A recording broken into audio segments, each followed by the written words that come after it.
우리의 문제를 왕 앞에 구하여서 해결하라 라고 요구하자 에스더는 지금 내 형편이 그걸 할 수 있는 상황이 아닙니다 라고 하면 거절을 합니다.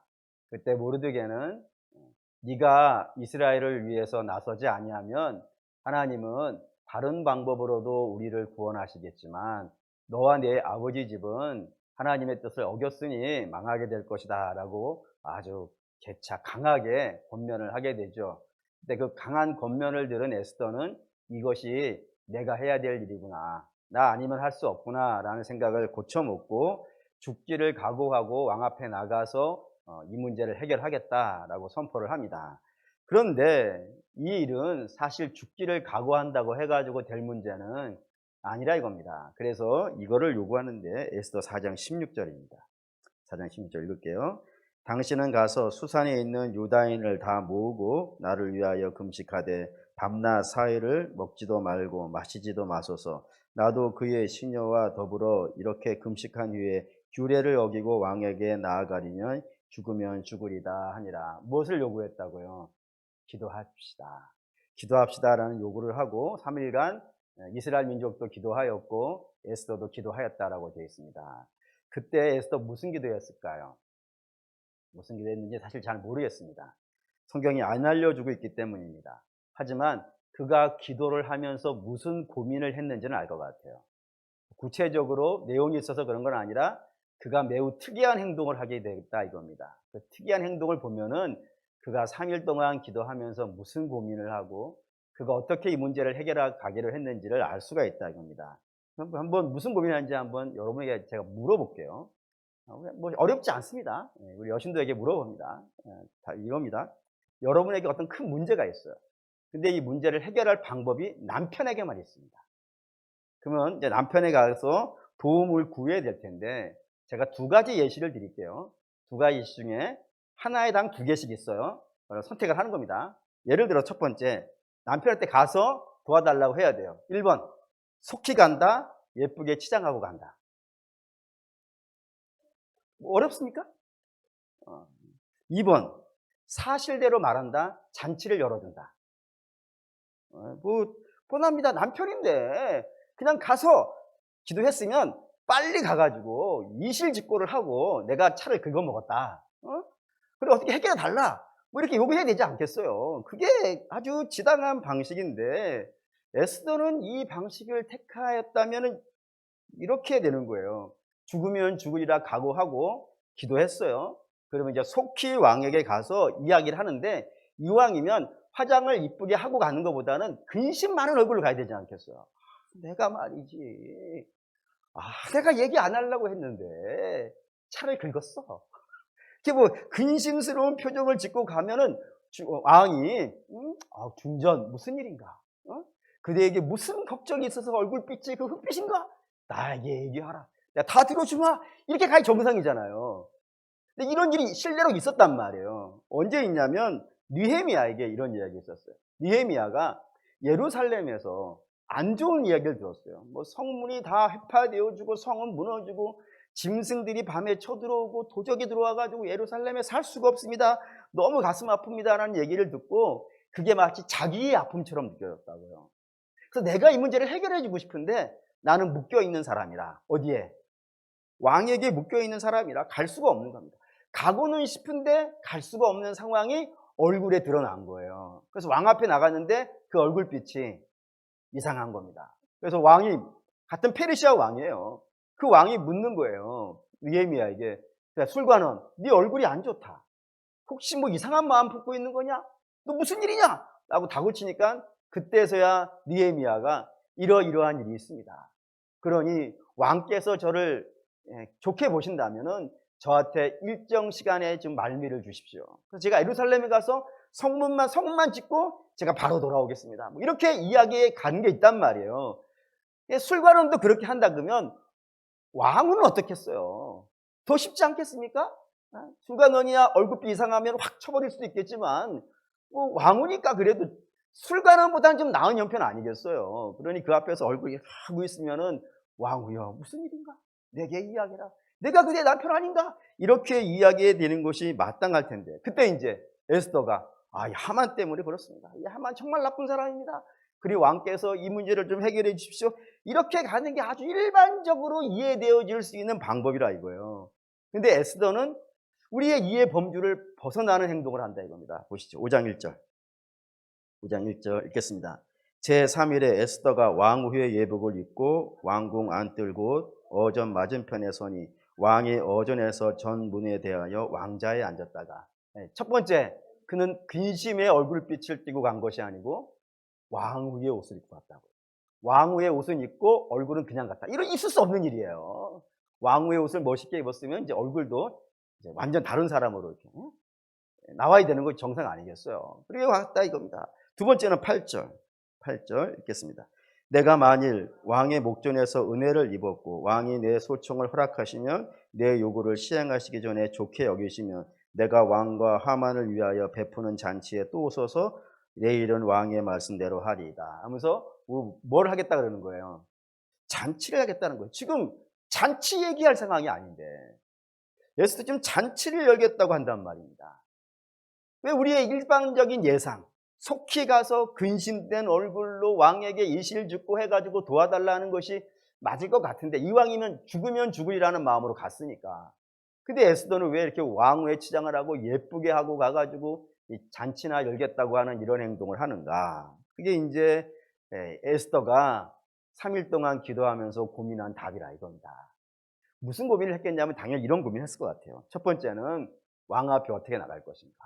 이게 중요한 문제였어요. 왜냐하면 우리가 앞에 살펴봤듯이 왕 앞에 나가는 것은 왕으로 하더라도요, 자유롭지 않다 이겁니다. 예를 들어서 왕이 오라고 했어요. 근데 안 오면요. 앞에 봤죠? 오라고 한 왕후가 있었습니다. 와스티가 있었는데 오라는데 안 왔단 말이에요. 그래서 어떤 일이 발생됐냐면 왕이 폐위시켜버렸다고요. 오라 하는 말에 안 왔다고. 또 반대의 경우도 마찬가지예요. 왕이 오지 말라고 했는데 오면요. 그거 역시 에스더가 그거 큰일 나는 일입니다 라고 할 정도로 왕후는 왕 앞에서 아무런 주권을 가지고 있지 않다 이겁니다. 주권이 없는 상황을 뚫고 가야 되는 거예요. 그럼 어떻게 갈 것인가? 이게 고민이 되는 첫 번째였을 것이고, 두 번째는 목표를 어떻게 이루냐 이겁니다. 왕 앞에 나가는 것은 정말로 죽으면 죽으리라는 마음으로 나갈 수 있어요. 근데 에스더는 왕 앞에 죽기 위해서 나가는 거예요? 아니면 왕 앞에서 어떤 목적을 이루어야 되는 거예요? 즉 목적을 이루어야 되는 거예요. 그 목적은 이스라엘을 살려야 된다라고 하는 이 목적을 이루러 가는 것이지 죽으러 가는 건 아니란 말이에요. 그렇기 때문에 이 목적을 이루기 전에 죽으면 안 된단 말입니다. 어떻게 안 죽으면서, 내가 안 죽으면서 어떻게 이 목적을 이루게 수 있겠는가? 이런 고민을 안 할 수가 없단 말이에요. 더욱이 이 고민이 깊은 건 이유는 뭐냐면은 이 하만을 왕이 굉장히 신뢰하는 거란 말입니다. 왕이 얼마만큼 신뢰를 하냐면 이것도 앞에 봤어요. 이 아하스로 왕은 그의 선대 왕이 그리스와 전투에서 죽었단 말입니다. 그래서 어떻게 해서든지 원수를 갚아야 되겠다는 생각으로 왕이 되고 나서 자기의 온 힘을 다 동원해가지고 이 전쟁 준비를 했어요. 백성들의 마음을 이 전쟁에 끌어모으기 위해서 180일 잔치도 벌리고요. 뭐 있는 재산 없는 재산 다 끌어들여가지고 전쟁을 했는데 이 원정 전쟁에서 졌단 말입니다. 그래서 국권은 바닥나고 민심은 흉흉해지고 굉장히 어려운 때 왕의 위기를 만났단 말이에요. 그때 도와준 사람이 하만이라 이겁니다. 어마어마한 돈을 내가지고 그 돈으로 왕이 중요한 문제들을 꺼버릴 수 있는 그런 상황을 만났기 때문에 왕에게 너무 고마워서 같은 페르시아인도 아니란 말이에요. 아말렉인 이 사람을 총리로 삼아줄 만큼 신뢰하고 있는 왕일 뿐만 아니라 이 하만은 총리가 되고 나서도 왕에게 돈 내는 것에 대해서요, 인색하지가 않은 거예요. 그래서 한 번은 지난번에 봤지만 왕에게 1만 달란트를 또 낸다고요. 뭐 그리스 국고에 아니 페르시아의 국고에 상당 부분을 차지할 수 있는 돈을 또 즉석에서 내가지고 왕을 도와줬기 때문에 왕이 너무 마음이 기뻤어요. 너무 마음이 기뻐가지고 뒤에 이런 이야기 붙어 나와요. 하만이 유대인 민족들 악한 민족이니까 우리 죽입시다. 그때 왕이 도장을 찍어주는데 도장 어떻게 찍어주는지 아십니까? 옥새. 일반적으로 말하는 옥새를 왕에 탁 찍는 게 아니라 그 당시에 뭐 사람들은 반지가 옥새였으니까 반지를 뺏어준다고요. 네가 마음대로 찍어. 이게 보통 신뢰 관계에서 생길 수 있는 게 아니지 않습니까? 그리고 그 신뢰 관계는 왕이 어려울 때마다 어마어마한 돈을 내줘가지고 왕의 위기를 극복하게 해준 그런 마음이 있기 때문에, 그렇게 신뢰하는 마음이 있기 때문에 옥새까지 빼줄 정도로 그렇게 신뢰하는 자를 잡아야 돼요. 그러면 그런 자를 잡으려면은 명분이 있어야겠죠. 어느 정도의 명분이 있어야 되겠어요? 왕이 너무너무 신뢰하는 자를 잡아야 돼요. 그럼 어마어마한 명분이 필요할 것 아니겠어요? 근데 그 명분이 노예 이스라엘 문제라 그러면요, 이게 명분이 되겠습니까? 아니, 하만은 이번 기본적으로 은 1만 달란트를 즉석에서 낭해서 왕의 마음을 기쁘게 해줄 수 있는 자인데, 이 노예 이스라엘은 어디서 그렇게 자기 돈을 만들어가지고 왕을 기쁘게 해줄 만한 돈을 낼 수가 있겠어요? 최소한 하만보다는 많이 내야 될 텐데, 그래야 하만을 버리고 왕이 이스라엘을 택해줄 텐데, 이스라엘은 그걸 낼 힘이 없단 말이에요. 그러니 아니, 왕의 마음을 바꿀 수 있는 하만과 이스라엘 전체 노예 같이 놓고 봤을 때 왕의 입장에서는 하만을 택하지 이스라엘을 택할 문제가 아니란 말이에요. 그러니 이거 꺾을 수 없을 뿐만 아니라 공연히 이 자리에서, 하만을 꺾을 수 없는 자리에서 왕후인 자기 자신의 신분이 페르시아인이 아니라 이스라엘이라는 것이 드러나 버리면요, 이것도 뭐 심각한 문제 아니겠어요? 뭐 죽을 만한 일이 발생된 거예요. 그러니 이 두 가지 문제, 내가 왕 앞에 나가서 어떻게 나갈 수 있을 것인가, 그리고 내 목적을 이루어야 되는데 이 목적이 어마어마한 난관을 뚫고 어떻게 이 문제를 해결해 갈 수 있는가, 이게 이제 에스더가 기도하면서 하나님께 고민하고 구하고 찾은 답이란 말입니다. 그 답이 뭐냐면, 한 단어로 말한다면은 정중한 초대인 거예요. 정중한 초대. 그 정중한 초대를 이루기 위해서 에스더는 왕의 규례를 깨고 목숨 걸고 앞으로 나갑니다. 되게 이렇게 나갈 때, 목숨 걸고 어떠한 목적을 위해서 나갈 때는 그 목적은 당연히 왕의 기쁨이 되는 게 아니라 자기 목적이겠죠? 그래서 왕도 그렇게 물어봅니다. 보시죠. 3절. 5장 3절 읽겠습니다. 왕이 이르되, 왕후 에스더여, 그대의 소원이 무엇이며 요구가 무엇이냐? 나라의 절반이라도 그대에게 주겠노라. 왕도 저렇게 목숨 걸고 나오는 왕비가 무슨 이유가 있겠지. 근데 그 이유는 누구의 이유라고요? 왕후의 이유일 거야. 그러니 왕후, 당신의 무엇 때문에 이런 목숨 걸고 나오는 행동을 하는가? 라고 물어봤다 이겁니다. 그런데 그 물음에 에스더가 답을 4절로 한 거예요. 4절 읽겠습니다. 에스더가 이르되, 오늘 내가 왕을 위하여 잔치를 베풀어 싸우니 왕이 좋게 여기시거든 하만과 함께 오소서. 목숨 걸고 나온 이유가 자기 때문이라고요? 왕 때문이라고요? 왕 때문이라고 하는 겁니다. 근데 왕을 기쁘게 해드리고 싶습니다. 이게 왜 중요하냐면은, 앞에 봤지만 이 아하스로 왕은 잔치를 어마어마하게 좋아하는 사람입니다. 그래서 180일간 잔치를 했고, 그 180일 잔치가 끝난 다음에 잔치를 또 7일간 더 해요. 그래서 궁금해가지고 전적으로 저 개인적인 궁금함이었어요. 이 왕이 얼마나 잔치를 좋아하는가, 이게 갑자기 궁금해졌어요. 그래서 성경에 잔치라는 단어가 총 몇 번이 나오는 거라 찾아봤어요. 몇 번 나올 것 같습니다. 뭐 알 수가 없죠. 저도 이번에 알았으니까 뭐 여러분까지, 항상 여러분들은 저보다 덜 알아야 돼. 어쨌든 몇 번 나오냐면 39번 나옵니다. 총 39번. 그 중에 에스더에만 20번 나옵니다. 에스더에만. 그만큼 왕은 잔치를 좋아하는 사람이에요. 어마어마하게 잔치를 좋아하는 사람이에요. 잔치광이라고 해도 될 정도로 아하스로 왕은 잔치를 좋아하는 사람입니다. 그 사람을 위해서, 그 왕을 위해서 내가 잔치를 베풀어 주겠다. 근데 이 잔치를 베풀어 주는 거를 시녀를 보내가지고 네가 가서 왕에게 가서 얘기하라가 아니라 어떻게 왔다고요? 왕후가 정장을 차려입고 아주 막 이쁘게 하고 목숨 걸고 와줬다 이거예요. 감동이 되겠습니까? 안 되겠습니까? 예를 드는 거예요. 우리 여신도 여러분이 남편한테 식사를 차려드리려고 합니다. 밥상을 근사하게 차려놓고, 예쁘게 화장을 하고 미용실에 가서 머리도 하고 그리고 옷도 잘 입고 와가지고 어서 와서 드시옵소서 이렇게 얘기하면 차를 한 대 받겠습니까? 못 받겠습니까?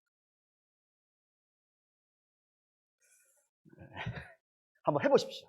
오늘 다녀서 식사를 딱 차려놓고 아주 잘 입으시고 잘 바르시고 잘 하시고 폐하 식사를 초대합니다. 감동됐을 거예요. 예. 저는 못 삽니다. 잘. 예? 예. 어쨌든 그렇다 이겁니다. 이렇게 초대를 했고 두 번째는 이 잔치에 하만을 초대했다 이거예요. 두 번이나 초대했다고. 이것도 사실 굉장히 중요해요. 왜냐하면 왕후 와스티가 왜 폐위가 되는 거예요? 안 오기 때문이 아니에요. 오라는데 안 왔단 말이에요. 근데 왜 와스티는 왕이 오라는데 왜 안 왔을까요? 왕이 자랑하고 싶었다고요. 누구 앞에서? 신하들 앞에서. 누구를? 왕후를. 와스티는 게 자존심이 상한 거예요. 아니 왕후를 신하들 앞에 눈여기로 내놔?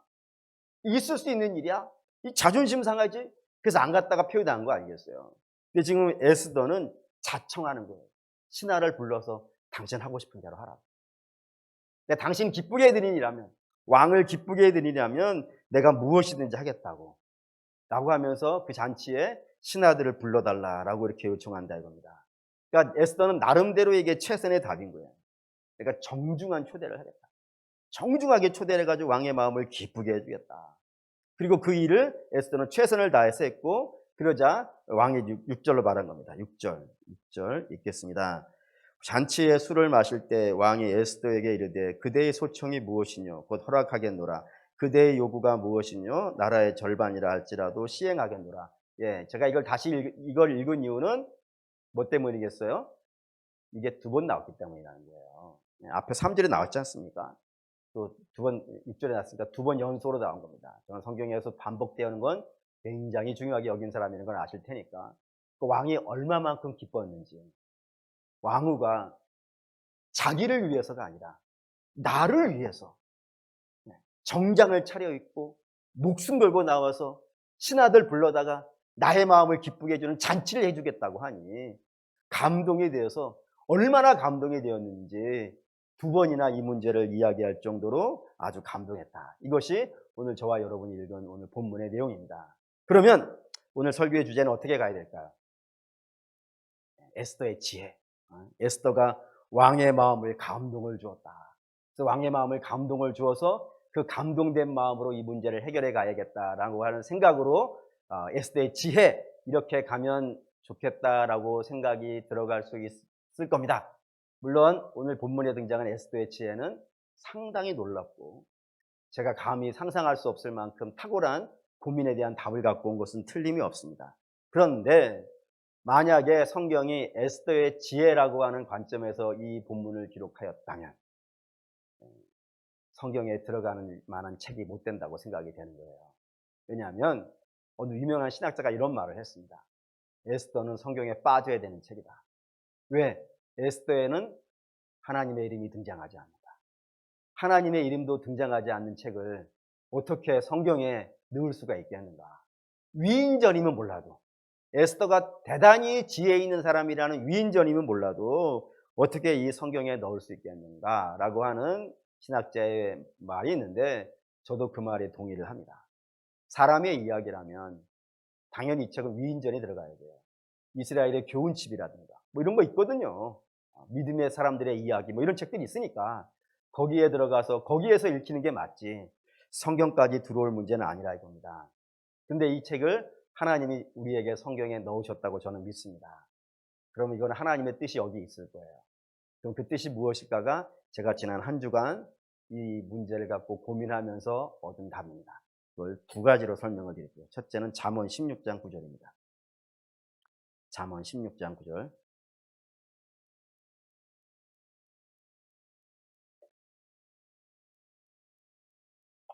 잠언 16장 9절. 16장 9절 읽겠습니다. 사람이 마음으로 자기의 길을 계획할지라도 그의 걸음을 인도하시는 이는 여호와시니라. 이 사람은 그가 누구든 계획을 세울 수 있습니다. 그가 누구든이라는 말에 대해서 주목해 주시기 바랍니다. 그가 누구든이라는 것은 하나님을 믿는 성도도 계획을 세울 수 있고요. 반대로요. 신앙이 없는 불신자라 하더라도 심지어는 이단과 우상을 숭배하는 자들이라도 저들도 하나님께서 지혜를 주신 게 있다 이겁니다. 그 지혜를 활용하여서 나름대로의 계획을 세울 수 있습니다. 그러니까 계획은 누구나 세울 수 있습니다. 그런데 그 계획이 이루어지게 하는 것은요, 하나님이라는 사실을 성경이 우리에게 알려주고 싶다 이겁니다. 오늘 본문이 그래요. 만약에 에스더가 탁월한 계획을 세웠어요. 놀라운 지혜를 세워가지고 놀라운 지혜도 드렸지만 그의 각오도 대단해요. 죽으면 죽으리라. 어마어마한 각오에다가 어마어마한 지혜를 동원해서 왕 앞에 나갔다니까요. 근데 왕 앞에 나갔는데 왕이 그 보좌 앞에 없어요. 어떻게 될 거예요? 그리고 왕 앞에, 보좌 앞에 있다는 얘기를 듣고 왕 앞에 나가는데 갑자기 왕에게 전화가 온 거예요. 어느 나라가 쳐들어왔다. 그래, 그래서 막 왕이 놀래가지고 나가려고 했는데, 폐하, 제가 밥상을 차렸습니다. 쓸데없는 소리 하지 마! 하고 가버릴 것 아니겠어요. 그럴 일도 충분히 가능하다 이겁니다. 뿐만 아니라, 본문에 보면 이런 게 있잖아요. 봅시다, 그냥 에스더. 에스더 5장. 이게 정말 마음에 와닿았어요. 2절 읽어볼게요. 왕후 에스더가 뜰에 선 것을 본즉 매우 사랑스러움으로 손에 잡았던 금규를 그에게 내미니 에스더가 가까이 가서 금규를 만지니라. 에스더가 어떻게 보였다고요? 그것도 얼마만큼이요? 요거 여러분 얼마나 놀라운 건지 아십니까? 제가 이렇게 말씀드리면 여러분 놀라울 거예요. 예를 들어서 여러분 오늘 뭐 하시고 여러분의 남편이 있어요. 이 남편이 코를 골아. 어마어마하게 골아. 근데 남편이 이뻐 보일 때는 그 콧소리가 어떻게 들려요? 코 고는 소리가 자장가로 들리지 않습니까? 그래서 더 골아? 자자잖아요. 그런데 미움은요, 벽에로 눌러버리고 싶지 않습니까? 벽에로 눌려버리고 싶은 남편과 그리고 자장가처럼 코 고는 남편이 다른 남편이 아니잖아요. 혹시 다른 남편 아니잖아요. 똑같은 남편인데 어떤 때는 그게 이쁘게 보이고 어떤 때는 어마어마하게 밉다고요. 밥 숟가락 입에 넣는 것도 먹다가 밥 흘리는 것도 이쁠 때는요, 그거 받아서 먹어요. 근데 미울 때는요, 입에 들어가고 뺏고 싶지 않아요? 반응이 어쨌든 그렇습니다. 이쁘게 보이는 거는 사람의 손에 달린 게 아니에요. 에스더가 이쁘게 하고 온다고 해서 이쁜 게 아니라고. 왕의 마음이 안 좋으면은 이게 지금 당신이 술집 여자야? 이렇게 된단 말이에요. 네? 그러니 이게 이쁘게 보이는 건 보통 문제가 아닌데 그의 마음을 이쁘게 만드는 것은 하나님의 역사라고 생각한다 이거예요. 하나님께서 그의 마음을 주장하셨기 때문에 그 역사가 일어난다고요. 또한 에스더가 잔치를 열라고 하는데 잔치를 연단 말이에요. 그때 하만을 부른다고요. 하만을 오게 해주세요 라고 하는데 한 번이야 그렇다 치지만 오늘 저와 여러분이 읽은 본문에는 하만을 몇 번 불러요? 2번을 불러요. 그러면은 왜? 이런 생각이 안 들어갈까? 아니 왜 하만을 2번을 불러? 혹시 이런 생각이 들어갈 수가, 이런 생각이 들어가는 예가 있어서 그래요. 사울이 죽고 나서 다윗이 왕이 됐지만 아직 북이스라엘에 남아있는 사울의 가문을 따르는 사람들은 여전히 사울 편에 있었어요. 그래서 나라가 두 쪽으로 나눠져서 대부분의 나라는 이스라엘 족속들은 사울의 가문에 속해 있었고 다윗 왕권에게는 유다 지파만 속해 있어서 나라가 두 쪽으로 아직 통일되지 않았던 때가 있었어요. 그때 사울의 아들 중에 사울의 죽은 이후에 정권을 잡은 사람이 이스보셋이고 그 이스보셋은 상당히 사람이 떨어지는 사람이지만 그 사울의 부관 중에 아브넬이라고 하는 대단한 장군이 하나가 있었다고요. 이 장군이 이스보셋을 옹이시켜가지고 사울의 무너진 정권을 다시 세우고 다윗에게 안 넘어가게 하고 있었던 때가 사무엘하 1장에 등장한다 이겁니다. 그런데 이 아브넬이 다윗에게 넘어가게 되는 결정적인 사건이 있었어요. 그 사건 한번 보시죠. 사무엘하 3장. 사무엘하 3장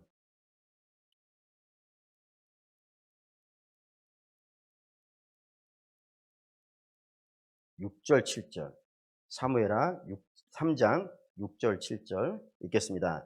사울의 집과 다윗의 집 사이에 전쟁이 있는 동안에 아브넬이 사울의 집에서 점점 권세를 잡으니라. 사울에게 첩이 있으니 이름은 미스바요 야야의 딸이더라. 이스보셋이 아브넬에게 이르되 내가 어찌하여 내 아버지의 첩과 통관하였느니라. 이 아브넬이 넘어가게 된 결정적인 계기가 뭐였다고요?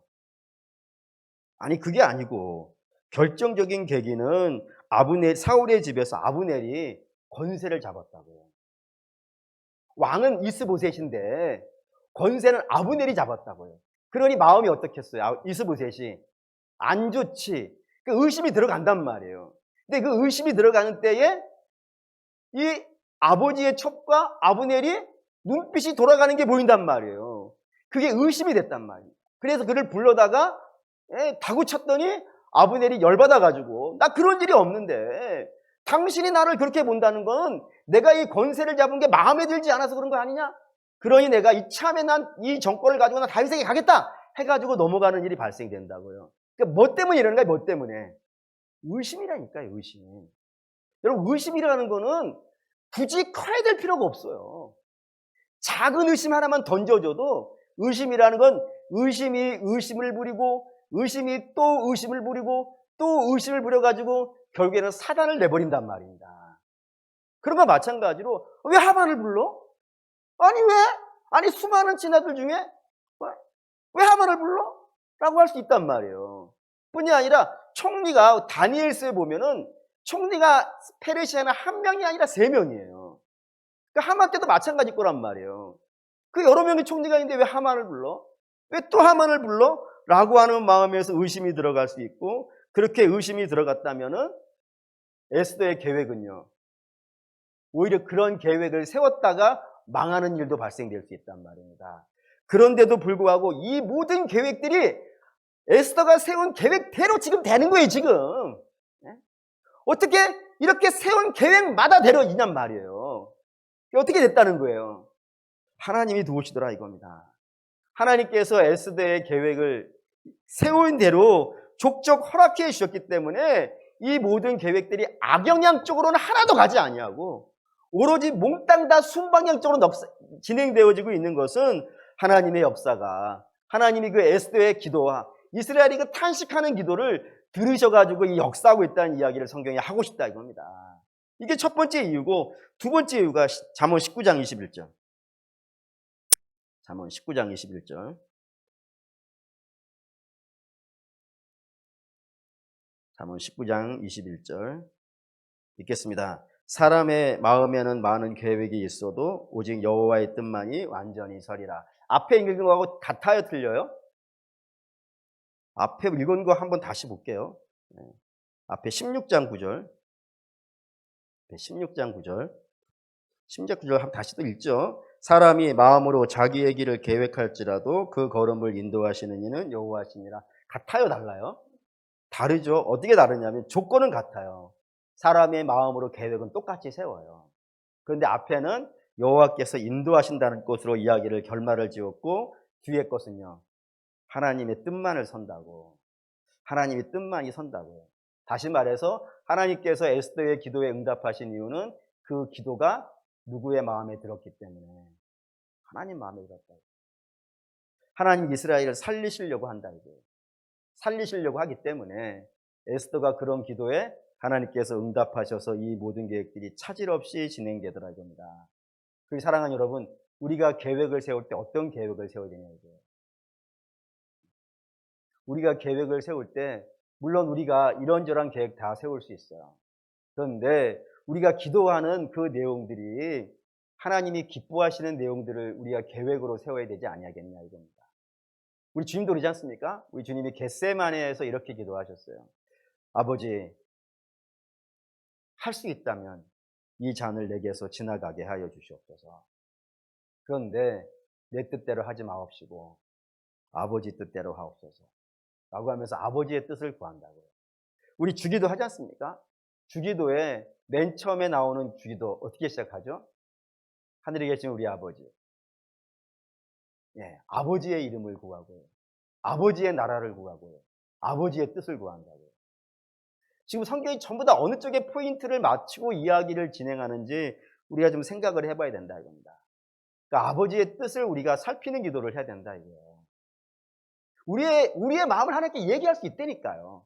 당연히 우리는 아버지께 받아야 되는 사람들이니까 아버지께 우리의 마음과 사정을 이야기하고 우리의 심사를 하나님께 부탁드리고 우리의 형편과 상황들을 구할 수 있어요. 근데 그것만 구하면 안 된다 이겁니다. 우리가 정말 구해야 되는 것은 아버지께서 이때 어떤 뜻을 가지고 계십니까? 하나님의 뜻은 무엇이고 내가 이때 하나님께 어떻게 뜻을 따라 순종하며 믿음으로 살아야겠습니까? 그리고 하나님의 뜻이 이루어지게 하여 주시옵소서. 이런 기도 역시 사랑하는 여러분 우리가 굉장히 중요한 기도라 이겁니다. 그렇기 때문에 에스더 4장 16절에 있는 죽으면 죽으리라 라고 하는 표현 중요한 표현입니다. 성도가 할 수 있는 결단 중에 이보다 더 중요한 결단은 없어요. 그런데 거기에다가 이 본문을 방점을 찍지 않았으면 좋겠고 우리가 정말 방점을 좀 찍었으면 하는 것은 기도하자는 것이에요. 기도하자는 것에 좀 방점을 찍었으면 좋겠습니다. 왜냐하면 이 시대가 기도가 사라지고 있는 시대이기 때문에 그렇습니다. 왜 기도가 자꾸 사라진다고 생각하냐면은 기도가 없이도 이루어질 수 있는 것들이 옛날에 비해서 너무 많아졌어요. 그러니까 옛날 우리 믿음의 선배들은 기도를 안 하면은 얻을 수 있는 것이 너무 없었어요. 가난했고요, 힘들었고요, 전쟁통이었고, 그리고 뭐 이런저런 일도 많았고요. 그래가지고 자녀들 학비도 내줄 수 없었고 또 내일 아침에 먹을 것도 없었기 때문에 어려운 일들이 많았었기 때문에 기도를 하지 않고서는 뭐 해결할 수 있는 문제들이 너무 자기 힘으로는 해결할 수 있는 것들이 너무 없었어요. 근데 지금은 기도를 안 해도 해결할 수 있는 것들이 너무 많아졌어요. 일단 밥 먹는 거 기도 별로 안 하실 것이고 자녀 학비 내는 거 가지고도 그렇게 많이 기도하지 않으실 거예요. 옛날에는 뭐 감기만 걸려도 막 기도했지만 요즘은 뭐 감기했다고 뭐 3일 밤 특세하고 뭐 이러진 않지 않습니까? 그러니까 기도를 안 해도 해결할 수 있는 것들이 너무 많아졌어요. 그러다 보니까 우리의 기도가 점점점 적어지는 일이 발생이 되어졌고 그 결과 교회도 성도도 그의 삶들이 신앙에서 좀 많이 멀어져 있는 그런 시대에 우리가 만난 것은 아니겠는가라는 생각이 좀 들어간다 이겁니다. 그런데 그게 더 위험한 겁니다, 여러분. 기도 안 해도 될 수 있는 것들이 많아질 때 더 많이 기도할 필요가 좀 있습니다. 어쩌면 잘못되어지면 이게 유혹이 되어져서 내가 하나님으로부터 멀어질 수도 있고요. 하나님과 관계없이 되어질 수도 있고 뭐 여러 가지 일이 발생되어질 수 있습니다. 그렇기 때문에 더 많이 기도하고 더 열심히 기도하고 특별히 이번 오순절 준비하는 50일 보내고 있지 않습니까? 이때 우리가 기도하자고 했는데 열심히 좀 기도하시고 그 기도하실 때 하나님의 뜻을 좀 구해 주시고 그리고 하나님의 뜻대로 이루어지는 기도를 좀 하시고 그리고 더 나아가서 뭐 역시 하나님께서 우리의 기도를 응답해 주십시오라는 기도 당연히 하시고요. 그래서 지금 기도가 많아지는 시대에 되어진다면 하나님께서 우리를 통하여서 당신의 선한 뜻을 이 땅에서 여전히 이루어 가시지 않겠는가라는 생각이 들어갔습니다. 바로 사랑하는 믿음의 성도 여러분, 바라고 하는데 오늘 봤죠? 에스더가 기도한 것을 하나님께서 어떻게 이루어 가시는지 그 놀라운 장면들을 마음속에 생각하시면서 내가 하나님께 기도하여도 이렇게 응답해 주실 것이라 믿으시기 바라고요. 또한 하나님께서 원하시는 기도를 할 수 있는 믿음이 있으시기를 주의 이름으로 축원합니다. 아멘. 기도하겠습니다.